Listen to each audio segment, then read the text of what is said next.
Number, আমরা রোজা রাখার মাধ্যমে আমাদের মুখের মধ্যে একটা দুর্গন্ধ হয়, তো তাদের মুখ থেকে যেই গন্ধটা আসে আমি রব্বে কারিমের নিকট মেশক আম্বরের চাইতো আমার নিকট অনেক পছন্দ। সুবহানাল্লাহ।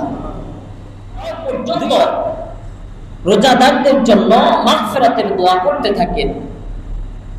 3 নম্বর, রোজাদারদের সম্মানে আল্লাহ পাক রব্বুল আলামিন জান্নাতকে প্রত্যেকদিন সুসজ্জিত করার সাজান।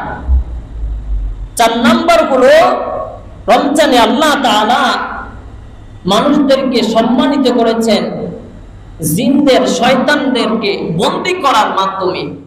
আল্লাহ তাআলা সম্মান দান করেছেন রোজাদারদেরকে। আল্লাহ তাআলা শেষ রাত্রিতে ক্ষমার ঘোষণা করেন। বান্দারা যখন শেষ রাত্রিতে তাহাজ্জুদের সময় ওঠে তখন 2 রাকাত নামাজ পড়ে আল্লাহর নিকট চায়, আল্লাহ জীবনে কত গুনাহ করেছি, আপনি আমাদেরকে মাফ করে দেন। বান্দা যখন আল্লাহর কাছে হাত উঠায়, আল্লাহর ওয়াদা বান্দার চোখের পানিটা গালের নিচে আসার আগেই আমি আল্লাহ পাক রব্বুল আলামিন বান্দাবান্দির গুনাহগুলোকে মাফ করে দিই। সুবহানাল্লাহ। 6 নাম্বার, একজন ঘোষণা, তুমি এগিয়ে যাও। আবার যারা পাপকারী তাদেরকে বলতে থাকে, হে পাপকারী তুমি ধ্বংস হও।